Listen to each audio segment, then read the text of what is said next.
The big topic today is the conflict between Russia and Ukraine.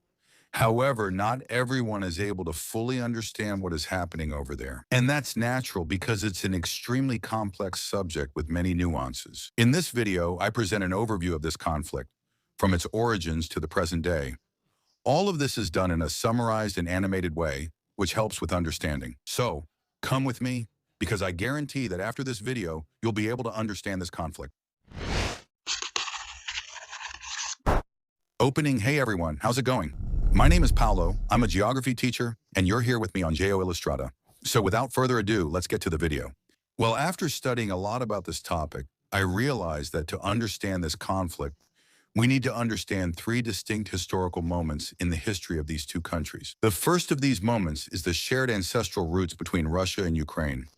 Well, back in the 9th century, there was a group of Norse people who called themselves the Rus. This group established control over the communities, Eastern Slavic communities, in what is now northwestern Russia. Later on, this same group was responsible for founding the city of Kiev, which is now the capital of Ukraine. Historians call this great state Kievan Rus, pardon my Russian here, and this great state was established in this region from the 9th to the 13th century. And that's where Putin's narrative of reconnecting comes from.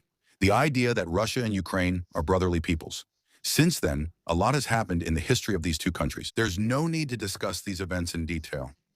But if you want to know more about this history, leave a comment and I can make a video talking exclusively about it. The second crucial historical moment for us to understand this conflict is the Cold War. As you know, World War II ended in 1945 with the Nazis defeated. At the end of the war, two great superpowers emerged, the United States and the Soviet Union. They sought political, ideological, and economic hegemony. One represented capitalism and the other socialism. In this sense, the world was divided into two blocks. One consisted of supporters of the United States and the other of supporters of the Soviet Union. That's where bipolarity comes from. This historical moment was called the Cold War, which was a war fought much more on the ideological front. At the end of World War II, Europe was greatly weakened. In this context, in 1947, the President of the United States, Harry Truman, launched the doctrine that would bear his name, the Truman Doctrine. It was based on political and economic measures aimed at controlling the Soviet advance within European territory. And in July of the same year, another extremely important event took place, which was the Marshall Plan, which was nothing more than the financing of Europe's reconstruction by the United States. This financing had two main objectives. The first was to economically revive Europe and use it to contain the Soviet advance.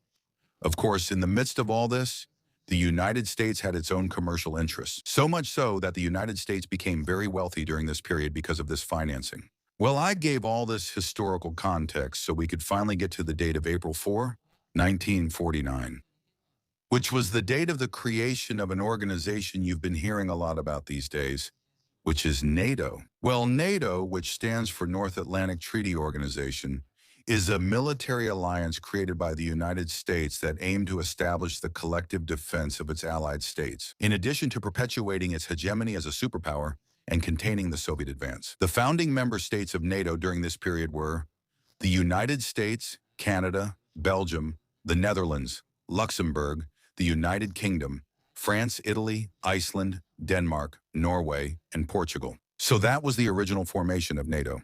Well, as you might imagine, the Soviet Union did not sit by passively as this alliance formed, and its response to it was the creation of its own military alliance, which was the Warsaw Pact on May 14, 1955. The countries that made up this alliance were the following: Hungary, East Germany, Albania, Bulgaria, Czechoslovakia, Poland, and the Union of Soviet Socialist Republics itself. Well, after this important and necessary explanation about the context of NATO's creation, we can jump ahead to the year 1991, which marked the end of the Cold War. This was the year when the Soviet Union dissolved into 15 countries, among them Russia and Ukraine. And with the dissolution of the Soviet Union, an event occurred that is fundamental for us to understand the conflicts between Russia and Ukraine today, which was the United States' guarantee that NATO would not expand further east. In other words, it would not get closer to the Russian borders, which didn't happen because since then what we've seen is NATO expanding more and more to the east towards the Russian borders, as you can see in these maps. And as you might expect, this approach made Vladimir Putin extremely pissed off. He talks a lot about this nowadays. I picked out a short clip from his interview for you to check out and see all this from the Russian perspective. It's quick. Take a look. In this regard, we made it clear that further NATO expansion to the east is unacceptable. But what's unclear here, are we the ones placing missiles near the borders of the United States? No. It's the United States that brought their missiles to our doorstep. They're already at the threshold of our home. Well, is that really an excessive demand? Not to deploy any more strike systems of our home. Well, what's so unusual about that? How would the Americans react if we deployed something on the border with Canada and the US? And the US, or on the border of Mexico and the US, if we placed our missiles there? Well, and that's why Ukraine joining NATO bothers the Russians so much. Now let's move on to the last historical moment I mentioned at the very beginning of the video, which is the post-Cold War period and some of the current conflicts between Ukraine and Russia. But before that, guys, I'm asking you to hit the like button. This video was a lot of work. It's the result of a lot of research. So if you're enjoying it, leave a like. Comment too, because that really helps a lot. If this is your first time here on the channel, I invite you to get to know it a little better. Check it out, take a look around, and if you like it, subscribe, all right? Now let's move on to the end of the video. Well, in the post-Cold War period, there were some episodes involving Russia and Ukraine that caused tensions between these two countries to increase a lot. And this became even more prominent in 1999 with the rise of Putin to power. In 2004, a remarkable episode took place during Ukraine's presidential elections, when the pro-Russian candidate Viktor Yanukovych, sorry, my Russian isn't very good, he wins the election. However, there were several allegations that his victory was fraudulent, and he doesn't even get to take office. In retaliation for this, Russia cuts off gas supplies to Ukraine and some European nations. In the years 2006 and 2009, this caused great tension between these two countries. Even after losing in 2004, Viktor Yanukovych wins the election in 2010.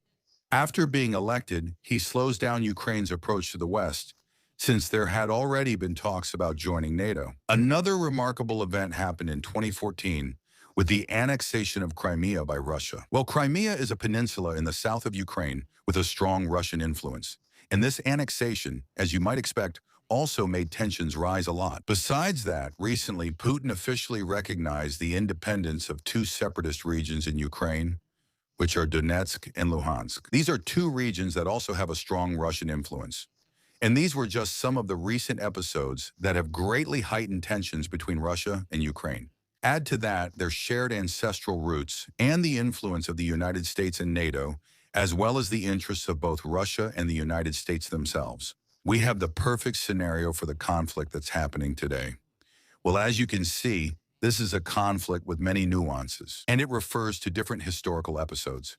However, I hope I helped you understand it a little better. I know some things were left out, but as I said, I made a summary. So leave your comment below, and also your opinions about the conflict. Thank you for staying until the end. Subscribe to the channel if you enjoyed it. See you next time. Bye.